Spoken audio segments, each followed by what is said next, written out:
Oke, Gung Joni. Orang lebih banyak mengenal sebagai Joni Agung gitu ya. N-double-T gitu. Ini kalau banyak orang termasuk keponakan saya yang kecil, begitu ngelihat sosok seperti Gung Jon, pasti bayangannya tahu reggae. Sambut gimbal gitu ya. Dan Gung Joni sendiri sudah 20 tahun lebih ya di reggae ya. Lebih. Nah itu bisa ceritakan nggak awalnya bisa ketika terdampar di reggae itu gimana awalnya? Awalnya kan dia grupis dulu, mengikuti gitu. Artinya ada band reggae, satu band reggae di Sanur. Ya salah satu tempat nongkrongnya di pantai, tempat saya bekerja dulu. Jadi masih main di bar. Ya kadang-kadang juga main di kampus Unud. Jadi kemana mereka main saya ngikut. Gitu. Nah setelah itu pas tahun 91, awal 90-an, 91, saya bikin band. Jadi akhirnya tidak pernah main band lain selain reggae dari 91 itu kan. Bandnya apa namanya waktu itu? Kalau dulu pernah sih kalau lucuan ya. Ini jadi kita ngumpul karena ada beberapa teman-teman ya yang disinyalir oleh teman-teman juga wah angin-anginan gitu. Ya dijulukin bandnya PPTA. Singkatan? Panas-panas tayayam. Tapi itu jalan lama ya bandnya itu? Lumayan jalan lama, akhirnya pas kita coba audisi, kebetulan ada namanya Barunabar di Kuta. Jadi band legend yang main di Sanur itu dia main seminggu 3 kali. Jadi saya dengar-dengar ada mau tambahan band reggae. Nah kita kebetulan udah main di Sanur, jadi saya audisi, malam itu diterima. Gitu. Akhirnya kurang keren namanya. Namanya kurang keren. Akhirnya ya kita ganti nama namanya Sunshine Band. Berarti gini, kalau penggemar hiburan ada di hotel, di tempat di bar, mungkin tahu nama-nama beberapa band itu. Tapi kalau publik di Bali sendiri khususnya, kan lebih banyak tahu Joni Agung N-double-T. Nah itu ketemunya dengan Double T itu ceritanya gimana setelah beberapa lama perjalanan? Gitu. Wah itu sudah. Jadi saya waktu tahun 2000-an, awal-awal 2000-an, sempat bekerja di salah satu reggae bar, jadi ngurus entertainmentnya. Dan Double T juga main di sana. Nah kebetulan mereka nggak ada penyanyi. Ya penyanyinya ke luar negeri. Jadi pas akhirnya ngobrol-ngobrol, pas saya memang inginnya main band, jadi diajakin main, saya putusin ayo kita serius. Kalau serius saya mau keluar dari tempat kerja. Jadi itu awal pertama kita main. Jadi masih kita seputaran Sanur, Ubud, Kuta, Nusa Dua. Akhirnya tahun 2002, awal 2002 baru kita merilis album. Jadi Double T sudah ada dan Joni Agung. Nah, akhirnya digabung. Kita gabung gitu. Oke. Nah, kalau boleh tahu itu sebetulnya memang dari awalnya memang kepingin terjun ke musik reggae atau sebelum reggae sempat mendalami musik lain dulu sebelumnya? Kalau sebelum reggae sempat sih main tapi nggak ngeband. Artinya kita di kampus kan ya zaman itu kan masih zaman rock and roll ya kita main blues gitu juga dengan teman-teman di tongkrongan gitu tapi nggak ngeband. Tapi waktu bikin band ya pertama reggae. Oke. Pilihannya kenapa reggae gitu? Kalau boleh tahu alasannya? Waktu itu sih nggak ada pilihan artinya karena lingkungan kita lingkungan reggae. Jadi artinya bukan saya mendengar banyak musik juga, tapi satu-satunya yang pingin kita nyanyikan, pingin kita proof tunjukin gitu, reggae gitu. Nah, kalau menurut Gung Joni sendiri, yang menarik sebenarnya dari reggae itu apa? Kalau melihat ya kalau saya pribadi awalnya sih kita main-main aja. Setelah berapa lama kita kan juga pelajarin historinya, pelajarin bagaimana ya musik pada zaman itu kan yang kita ikuti kan reggae Jamaica. Jadi musiknya yang notabene karya-karyanya kan tahun-tahun masih zaman penjajahan gitu. Jadi musiknya perjuangan, penjajahan. Zamannya Bob Marley. Ya, zamannya Bob Marley gitu. Artinya sekarang ke depannya kan mulai berkembang sesuai dengan situasi kondisinya. Nah, yang nyambung yang tadi, itu kan banyak orang yang suka lagu reggae, termasuk di Bali juga, tapi mereka sendiri kurang begitu paham soal history itu. Beliau bisa jelaskan nggak soal mungkin penggolongan reggae itu, bahwa ternyata reggae itu ada banyak alirannya loh, Iya, dari banyak ini. sekali, Itu banyak seperti sekali. apa? Ya jadi kan ada story music of Jamaica. Dulu kan sedikit story dari awal. Mereka itu kan semua budak dari Afrika. Jadi mereka main musik ala kadarnya, apa yang mereka bisa pukul dan bernyanyi setelah bekerja. Nah akhirnya setelah ada pengaruh dari Spanish, gitar, nah mereka menamai musiknya mento music. Mento, setelah itu ska. Setelah itu baru masuk rocksteady. Nah, Bob Marley itu di between antara ska dan rocksteady. Nah, setelah rocksteady semakin banyak, sekarang alirnya semakin banyak. Yang kalau di Indonesia sendiri yang Bligong amati yang cukup dominan itu yang mana sekarang ini? Yang mungkin dari zamannya apakah Tony Q atau yang lain itu, yang mana lebih banyak?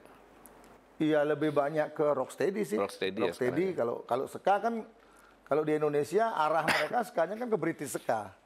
Jadi kan banyak teman-teman juga mungkin belum tahu bahwa Jamaika itu ada jajahan Inggris. Salah satu pulau favorit orang Borjois untuk bertamasya. Jadi yang misalnya seperti Sting, terus anak-anak muda. Nah, jadi ska yang di Jamaika dibawa ke Inggris. Dimainkan dengan gaya orang kulit putih di sana, kan temponya lebih cepat. Artinya nah, berarti sama dong reggae. Kalau orang mau tahu reggae yang orisinil, kiblatnya ke Jamaika gitu berarti ya? Jamaika. Nah, kalau yang Johnny Agung and Double T sendiri bawakan lebih kemana kiblatnya? Nah, itu. Jadi saya dari awal dulu kan kita main lagu, kita copy paste. Jadi lagu-lagu yang hit lah, lagu-lagu dari mereka. Nah, setelah kita mau bikin original dari sana, saya sudah omongkan kepada teman-teman. Jadi kita bikin reggae yang napasnya reggae, tapi tidak copy paste Jamaica. Gitu. Jadi kita ya seperti di Bali lah, ada, kalau saya bikin lagu kan chordnya muter segitu aja, nang neng nong gitu ya. Tapi itu artinya proses untuk menemukan karakter Johnny Agung and Double T itu cukup lama nggak? Atau sambil jalan itu? Kita sambil jalan, Pak. Jadi artinya kita nggak perlu, kita harus menuju ke sini gitu. Kita flow aja. Saya bikin lagu seperti ini, jadi saya kasih teman-teman aransemen bareng-bareng. Oh, kurang ini dikit, kurang ini. Tiba-tiba masuk ide apa? Ya. Termasuk yang belakang tiba-tiba ada ide masukkan genjek itu lagi gitu ya. Nah, kalau tadi kembali sedikit tentang asalnya reggae gitu ya, dan mungkin image tentang reggae kan, orang mengatakan reggae selain dengan identik dengan goyangnya, terus tapi juga masih ada yang beranggapan, mungkin yang salah paham ya, mungkin gue bisa jelaskan itu, reggae itu diidentikan dengan obat-obat terlarang ya, salah satu ganja terutama. Itu gimana itu? Ya, tidak tertutup kemungkinan karena kalau di Jamaika itu kan mereka alirannya ada Rastafarian. Rastafarian itu seperti di sini kalau aliran kepercayaan. Jadi Bob Marley dulu tidak masuk itu. Dipisahkan, memang terpisah. Nah, setelah itu menjadi tren, setelah Bob Marley ikut juga bergabung ke sana, teman-temannya musisi banyak bergabung, jadi aliran itu semakin tren mengangkat. Jadi setiap mereka itu menyebut Tuhannya Jehovah, Jah Rastafari. Nah, di aliran itu kan mereka punya kepercayaan bahwa ganja itu tumbuh pertama di King Solomon grave, dia bilang di kuburannya King Solomon gitu. Jadi mereka itu part of meditation-nya orang Rastafari. Jadi tidak ada hubungannya antara beda sebetulnya. Tapi orang nangkapnya keliru jadinya karena itu kan bagian dari orang dagang pakai baju istilah lebih keren kalau gambar daun ganja daripada pepaya, kan lebih orang memilih daun ganja. Iya.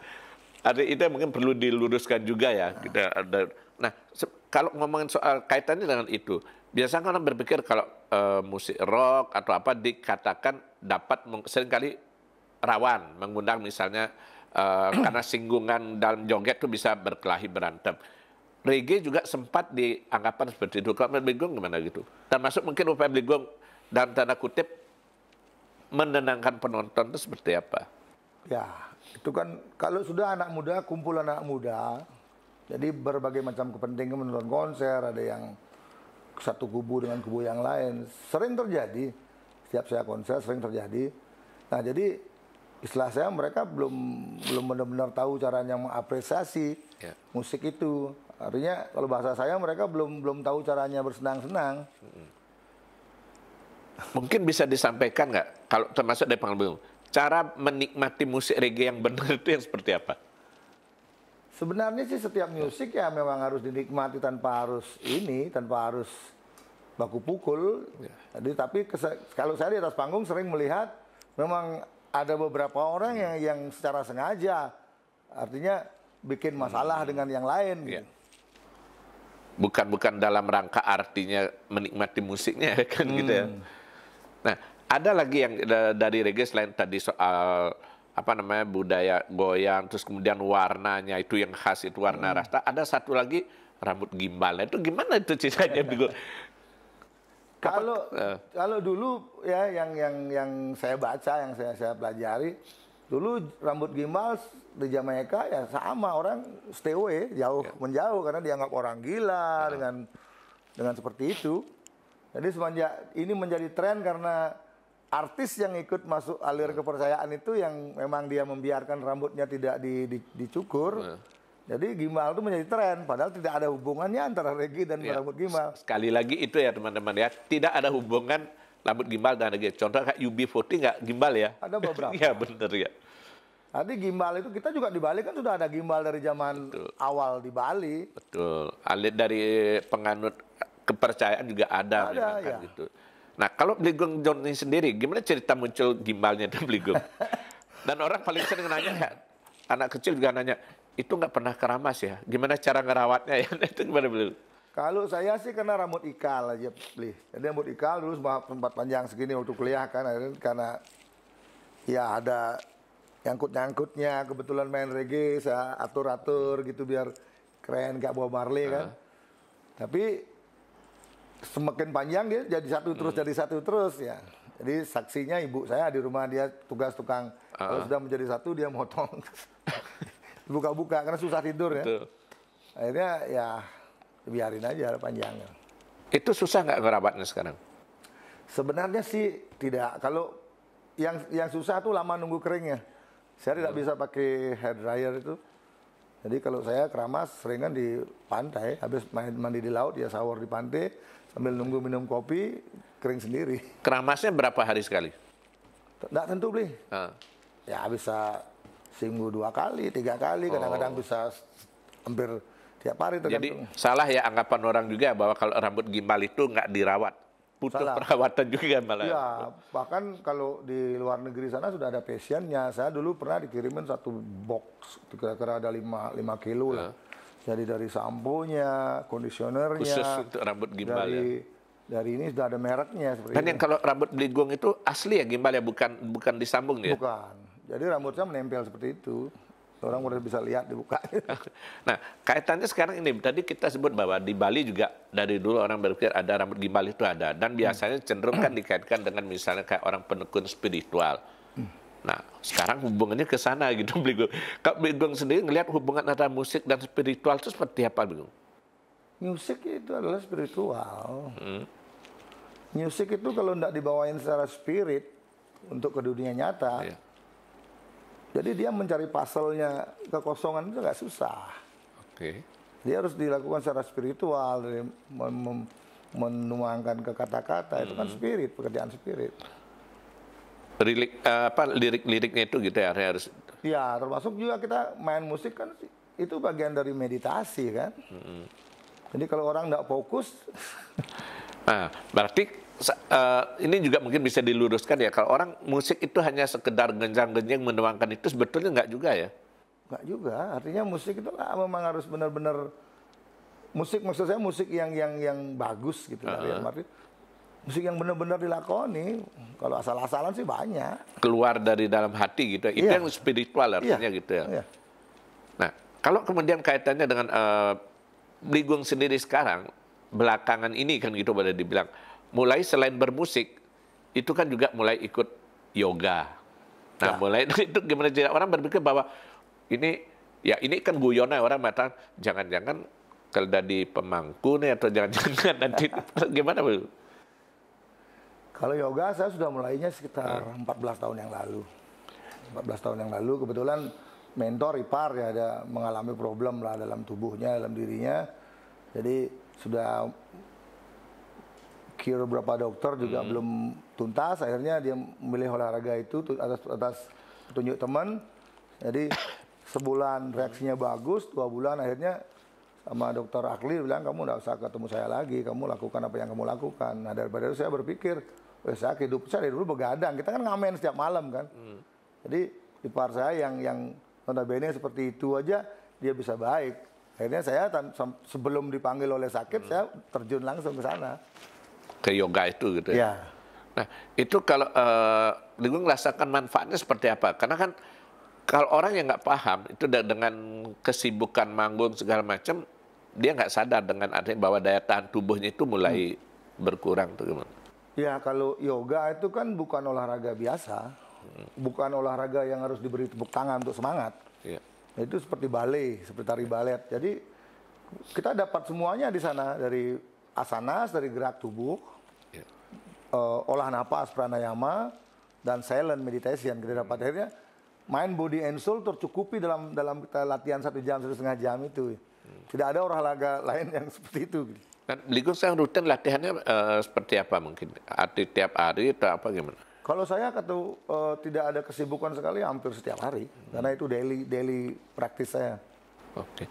Itu ada kaitannya nggak dengan artinya ketika selesai yoga mendapat ketenangan segala macam, lebih mudah bagi Ligung untuk berkarya mungkin, termasuk untuk memikirkan hal-hal apa? Ya bukan hanya berkarya saja, jadi itu benefitnya yang saya dapatkan ya khususnya buat vokal ya. Ya. Jadi saya kebetulan lead vokal, saya ya pranayama itu berlatih napas itu sangat membantu, dan stamina juga. Dan akhirnya kalau kita sudah melakukan hal itu ya kita bisa lebih berdamai dengan diri, berdamai dengan lingkungan gitu. Nah itu kan yang sulit Ligung, orang banyak penyanyi yang mungkin hanya awal-awalnya oke vokalnya stabil, tapi setelah 2-3 tahun udah mulai berubah. Ligung sih puluhan tahun sampai sekarang itu cenderung stabil vokalnya. Nah itu bisa dibagi tipsnya nggak gimana untuk buat seperti itu mungkin, dan kaitannya dengan yoga tadi? Iya, kalau saya sih ya konstan olahraga lah. Kalau saya memang senang olahraga dari dulu ya, bela diri, naik sepeda semua. Tapi pilihan saya sekarang terakhir dengan umur ini ya yoga asanas ini, karena di sana kan pranayama, kita melatih napas terus. Satu melatih napas, dan saya tidak pernah berpikiran seperti yang lain. Oh, aku nggak boleh ngerokok, nggak boleh gini, saya tembak. Dan buktinya Ligung ngerokok tetap ngerokok, kopi bisa 10 kali, 5 kali, 10 kali. 10 kali ya. Minum sesekali juga oke. Minum hampir setiap hari saya. Tapi itu vokal tetap terjaga gitu ya jadinya. Astungkara masih oke. Nah, bisa nggak Ligung tunjukkan satu mungkin sikap atau gerakan untuk ngelatih pranayama tadi mungkin berkenaan dengan vokal itu seperti apa mungkin misalnya? Iya, saya yang sering ke pranayama itu kan banyak. Jadi yang paling simpel aja, kalau orang yang tidak berlatih meditasi, tidak berlatih yoga, saya yakin tidak pernah menggunakan napasnya sepanjang itu. Menarik dan menghembuskan napas sepanjang kapasitas paru-paru. Yeah. Seperti saya contohkan, kalau motor kan ada RPM-nya. Yeah. Ada 120 ya. Yeah. Itu seperti dipakainya cuma 40, 50, nggak pernah pol. Yeah. Jadi saya yakin orang nggak pernah menarik napas panjang. Nggak pernah menarik napas gitu. Padahal kemampuan itu ada gitu. Kemampuan itu ada. Oke. Berarti di sana sebetulnya kalau bagi penyanyi itu yang paling penting itu nggak perlu repot-repot ada yang berpikir nyari trik apa segala macam, nafas dulu ya. Iya. Tapi kan trik nari kan banyak, artinya kita nggak usah buka mulut terlalu lebar, yang penting tenggorok suara di dalamnya dibuka kan begitu. Ada teori-teori, setiap nyanyi saya yakin dia punya teori masing-masing kan. Oke. Nah kalau Ligung ngelihat perjalanan karir ini ya dari 20 tahun terakhir, boleh bilang ketika terjun ke lagu Reggae bahasa Bali sampai sekarang, gimana Ligung bisa menjaga konsistensi dalam tetap berkarya itu, bahwa seperti kemarin ketika misalnya pandemi, banyak penyanyi yang mungkin udah artinya istirahat dalam tanda kutip, tapi Ligung masih tetap bisa berkarya dan bisa menikmati itu dengan baik. Gimana begitu? Mungkin kalau saya, karena saya sudah meninggalkan pekerjaan yang lainnya, karena ini pekerjaan utama saya. Jadi saya harus siap dengan ini. Jadi saya harus, artinya dalam kondisi pandemi kita harus juga lakukan pekerjaan. Jadi itu yang mungkin salah satu memacu bahwa kita harus selalu berusaha. Jadi nawarin, kalau dulu kita bisa main panggung besar, sekarang mungkin kita dengan budget yang lebih turun, kita bisa main tempat kecil dengan value yang lebih kecil, alat yang lebih kecil juga nggak masalah. Nah, ini mungkin orang banyak yang nggak tahu juga ketika Ligong Johnny mulai dari sedang populernya setelah beberapa album kemarin dan sampai terakhir main di panggung besar, orang jadi berpikir, kalau undang Johnny Agung mahal, duitnya banyak. Sering. Itu gimana anggapan seperti itu sebetulnya? Iya, memang terjadinya seperti itu. Tapi setelah ini kan akhirnya kita kan dari dulu kita bisa ayo ngobrol-ngobrol ya berapa sih gitu, kita saling ngobrol, win-win solution, atau dari sana ada sponsor, kita cariin sponsor untuk membackup band gitu. Yang penting ada dikomunikasikan. Dikomunikasikan gitu ya. Ya. Nah, kalau di apa namanya di Johnny Agung and Double T yang paling banyak menciptakan lagu Ligong atau bareng-bareng? Saya sendiri. Itu inspirasinya dari mana biasa, Ligong? Ya mungkin ngobrol-ngobrol begini kita bisa bikin bisa dapat lagu gitu ya. Tapi kalau itu dapat, boleh dibilang pilihan katanya kan lagu-lagunya Johnny Agung and Double T kan secara tata bahasa boleh dibilang tidak terlalu ribet, tetapi masih rapi. Nah itu gimana Ligong mengupayakan konsisten dalam membuat bahasa itu, artinya tidak sampai artinya terlalu bahasanya kacau balau gitu berantakan tuh. Jadi kan biasanya kalau penulis kan ada yang telling story, dia bercerita panjang lebar kan gitu. Tapi kalau saya lebih saya tidak mau ruwet, jadi saya lebih pembuka, isi, penutup. Nah pengulangan yang lebih banyak. Konsepnya selalu begitu ya? Iya, pengulangan lebih banyak. Jadi kebetulan juga saya bukan bergabung lagi, udah bersaudara sama teman-teman dari penyuluh bahasa Bali. Kebetulan yang bahasa Bali juga sering setelah saya menulis ya, kayaknya ada salah, udah bagus seperti itu. Yang penting saya hindari yang sarkasme lah, artinya yang bahasa kasar lah, artinya itu yang saya hindari. Jadi saya terus berkoordinasi dengan teman-teman di penyuluh bahasa Bali. Banyak kok, ada di Denpasar, ada di Badung, seluruh Bali sudah ada. Jadi mereka willing untuk membantu. Jadi bahasa yang kebalik gitu, mereka juga coba pakai yang ini gitu. Nah, dari sekian lagu yang pernah dihasilkan termasuk yang hit, yang mana menurut Ligong paling berkesan, benar-benar punya kesan tersendiri yang tak terlupakan, Ligong? Ya ada sih, tapi lagu itu tidak ngehit ya. Yang mana, Ligong? Artinya kalau yang komen lagu yang ngehit kan komennya ya standar-standar. Jadi saya kaget. Jadi saya pernah berkunjung ke satu tempat. Jadi ada yang kalau kita lihat, kalau pemuda Bali itu kalau bahasa Gianyarnya brengkeng lah, artinya dilihat wah ini anak yang nakal, aneh ya. Pas saya lagi minum, dia bercerita tentang lagu itu, lagu yang judulnya Nabung gitu. Jadi saya kebetulan saya gabungkan di sana ada, itu bukan original dari kata-kata saya, dari ngobrol, dari membaca buku yang Selaku Lampah Hanya Pranda Made Sedeman, dengan sahabat saya pemangku sudah almarhum di daerah Bian Semal, di Puro Dalam Kroyo, dan mertua saya. Kalau mertua saya sering menyanyi, kalau anak saya masih kecil Pak, budalen dewo budalen mumpung iratu kanto nalet. Terus saya kalau lagi ketemu sama beliau, langsung di anak saya diajak nyanyi, liun nang nabung ben pedan pada bekalang mulih. Nah, makanya saya gabung itu ketiga kata mutiara dari Pranda Made Sedeman, Pak Mangku Gomyo dan mertua saya. Gitu. Jadi lagu itu gitu.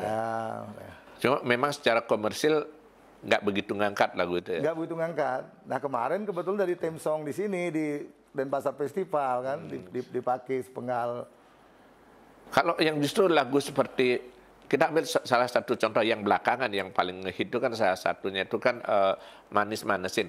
Itu sendiri Ligong sempat prediksi nggak itu bakal ngetop? Karena kan sebelumnya sempat dibawakan sama Jun Bintang juga. Ya, artinya saya waktu itu lagu itu memang saya tidak akan bawakan. Alasannya? Alasannya gimana ya? Artinya waktu itu kita banyak pilihan lagu. Gitu. Jadi beberapa album tertinggal. Jadi pas pada saat Dejun, kurang lagu ini pakai dengan gayamu gitu loh. Nah kebetulan kita lagi main di Synchronize Fest Jakarta.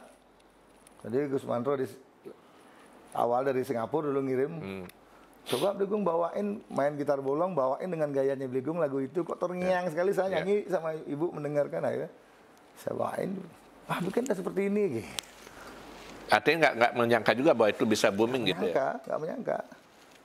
Saya sih dari awal memang kalau berkarya tuh nggak pernah berpikir ini lagu ini sampai di mana. Keluar gitu aja gitu ya? Iya, berharap pun saya tidak. Nah, kalau soal, tadi udah bahas, ada nyambung soal lirik itu tadi, Bligung dapat kosakata seperti, taruhlah di lagu Manis Manasin itu, ada kata-kata yang mungkin jarang orang gunakan. Ngapung, beli, nekung. Nah, orang, anak sekarang mungkin taruh, oh, nekung itu apa ya? Orang mungkin banyak. Kebetulan lagu itu memang saya bikin sekitar awal tahun 90-an. Lagu lama sebenarnya. Lagu lama. Itu munculnya kosakata tuh gimana, Bligung? Karena baca atau gimana? Ya, saya kebetulan juga sering baca, dulu sering nulis puisi. Itu kan kalau dari nekung itu kan artinya kita mencangkok, memelihara sampai tumbuh. Setelah tumbuh dipotong orang lain kan sama pengandiannya ke sana. Saya memang suka pengandian itu. Artinya bahwa membuat lagu bagi seorang Joni Agung itu harus sungguh-sungguh ya, artinya memang jangan sekedar keluar kata gitu ya. Iya, harus. Nah, saya masih ingat Bligung pernah menyampaikan tips, kalau tadi kan soal bikin lagu, soal nyanyi sekarang. Komentar Bligung soal etika di panggung itu seperti apa, Bligung? Ketika berkomunikasi dengan penonton itu kadang-kadang.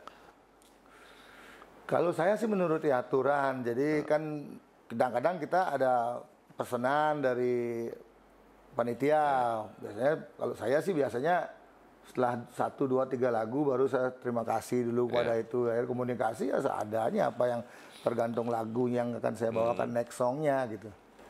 Kalau yang Bligung mengatakan bahwa sekarang jarang untuk mengumbar kata-kata di panggung, lebih suka nyanyi. Nah itu kenapa rasa Bligung? Artinya kalau orang bilang udah gas aja semua, nggak perlu gitu tancap. Ya kebetulan aja. Memang mungkin dari saya jadi penyanyi bar ya. Jadi kita di bar itu saya pernah di warning juga sama owner. Jadi kan lagunya dancing, karena gitu lagunya dancing terus. Kalau orang dancing kapan mereka minum gitu loh.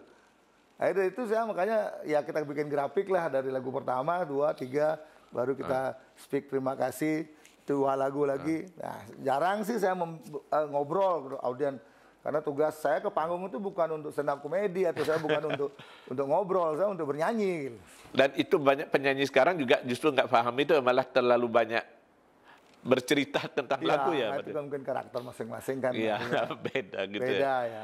Nah, Bligung, kalau sekarang kaitannya dengan kesibukan belakangan ini yang kita bilang juga, selain nyanyi, yoga, Bligung saya lihat mulai aktif juga ngayah ke pura-pura jadi penari topeng. Itu gimana sih? Ini saya menduga jangan-jangan ini Joni Agung apa karena COVID nggak sempat manggung tiba-tiba beralih ke topeng itu gimana, Bligung? Ini ceritanya emang menggelitik lucu dah. Ada nilai spiritualnya juga di sana. Ya kebetulan kan saya selain bernyanyi, saya juga punya kelas yoga gratis. Di Sanur sudah 12 tahun saya buka. Setiap pagi di Pandai Karang Sanur. Nah, yang satu ini sudah saya lakoni dulu pernah. Jadi saya siapkan barang-barangnya. Kebetulan ya ada banyak yang bertanya, ini memang warisan, ini ya kalau bilang warisan sih memang leluhur. Ya kalau enggak seniman ya undagi kan begitu. Jadi akhirnya ayah saya di Australia juga menari topeng. Nah saya tambah belajar. Akhirnya pas pandemi, setengah pandemi saya lihat postingnya Agung Anom. Iya. Anom Antida ya. Belajar topeng gimana? Akhirnya saya tanya, ada sekolah topeng tempat saya, lagi 2 hari saya evaluasi. Saya ke sana bertemu. Akhirnya ya saya ikut sekolah topeng. Nah kebetulan Pak Guru kan dapat job, artinya ngayah gitu di Puro. Jadi kalau di sana kan biasanya gambuh yang kuat. Jadi kalau topeng keras kan 1 orang. Karena muridnya banyak, ya dibikinkan formasi bisa 11 orang, 15. Biar semua bisa ambil biar peran. Semua bilang bisa menari sama-sama. Nah kebetulan saya belum bisa. Jadi saya ikut Pak. Saya montres dia. Oh, pilihannya benar. Iya, karena kan kita kalau ngomong kan biasa udah di panggung udah biasa ngomong. Akhirnya keterusan sampai sekarang. Dan justru orang akhirnya jadi tahu, oh besok kalau ini Aligen Gung Jon gitu jadinya orang juga ya. Iya. Tapi itu emang mau akan diteruskan, diseriusin juga nggak? Ya, itu kan pegangan nanti untuk apa namanya? Ya pekerjaan hari tua lah. Saya ada ini pekerjaan dalam arti bukan pekerjaan untuk mencari uang, artinya itulah. Jadi biar ada produktif kita. Kalau dikaitkan itu dengan ngayah, Bligong, karena kan ngayah memang artinya dalam betul-betul ngayah untuk selain ke pura dan segala macam. Bligong belakangan juga aktif di kegiatan sosial yang saya tahu. Ya. Nah, itu yayasan. Itu gimana keterlibatan Bligong di sana? Saya kebetulan dengan teman-teman ngobrol-ngobrol begini awal-awal pandemi, jadi apa yang kita bisa lakukan? Nah, kebetulan sama-sama dapat waktu itu dengan beberapa orang, dapat rezeki, yuk kita cuk-cukan. Jadi pertama, saya sounding ke teman-teman, banyak yang mau bantu, kita bikin sekitar 500 paket sembako dan sayur. Kita langsung ngelurug KP3 Bandara, jadi kita bagikan kepada porter, satpam, semua. Biasa itu duduk lagi, kita harus lanjut ini. Lanjut banyak teman akhirnya yang numbuk, kita bikin yayasan. Itu kegiatannya apa aja dulu? Ya, kalau kegiatannya kita kegiatan ya base-nya Trihita Karana. Ya. Ya, hubungan antara Tuhan, antara alam, tapi kalau di kita balik hubungan antara manusia dengan manusia, manusia dengan alam, manusia dengan tukangnya, Tuhannya belakangan. Kalau dulu kan manusia dengan Tuhan, saya balik. Jadi kita sudah manusia dengan manusia dengan alam, Tuhan udah bisa menilai sendiri gitu kalau kita hubungkan. Ada pemikiran Bligong nggak pada waktu itu kenapa justru startnya kalau orang dari Tuhan dulu, kenapa Bligong start dari ini? Mungkin filosofinya seperti apa? Iya, kita ingin mengajak teman-teman, adik-adik untuk tularkan bahwa kita doing something itu bukan karena itu. Gitu. Iya. Bukan kita melakukan suatu kebaikan, bukan untuk karena menyenangkan ketakutan untuk ya. itu, menyenangkan itu gitu loh. Kita lakukan saja dengan kesenangan hati kita biar benar-benar kamu bisa nyatakan dirimu. Kalau kamu sudah bisa melayani dengan senang hati, seperti ngayah itu. Iya. Nah, berarti kamu sudah ada nilai spiritualnya di sini. Tanpa itu jangan ngomong spiritual dulu. Yang itu bisa dipertegas nggak Bligong? Nilai spiritual yang dimaksudkan seperti apa?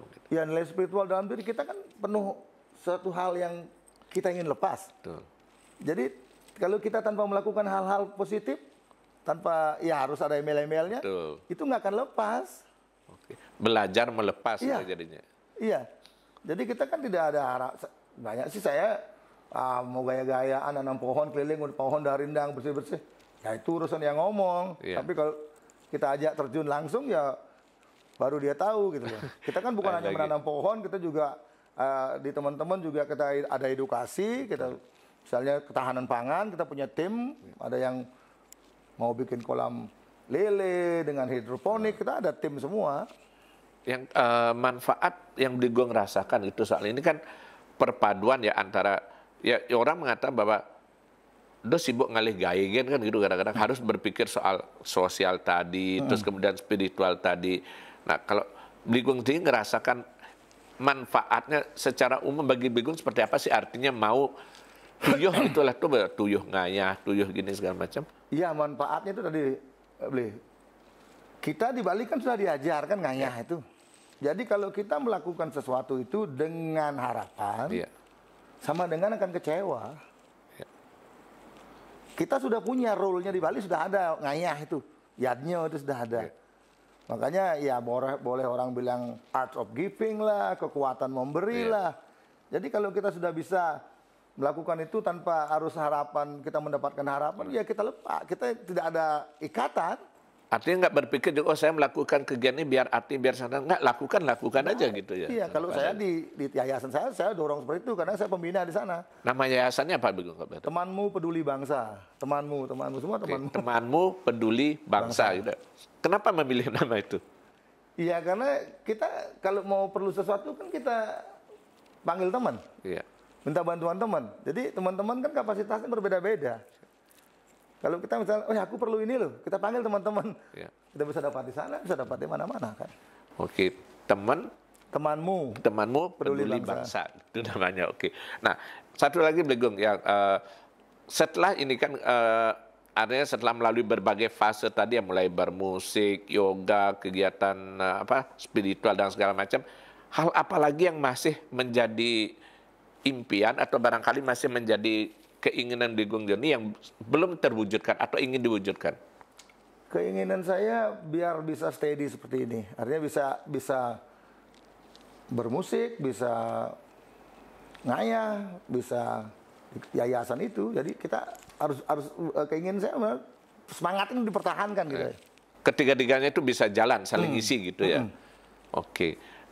Demikian tadi obrolan dengan Blegong Joni, sangat menarik saya kira, terutama prinsip tadi ya, bahwa ketika kita berbuat tanpa berharap, kita lepas saja. Karena kalau begitu kita berbuat dengan berharap, ujungnya kecewa. Kan itu Blegong ya. Oke, nanti kita akan, bukan sekali ini aja Blegong ya. Nanti next kita akan undang lagi, siapa tahu nanti ada cerita lebih menarik dari Blegong Joni. Kita tunggu saja. Kita akhiri pertemuan pada sore hari ini dengan salam secangkir kopi hangat. Terima kasih.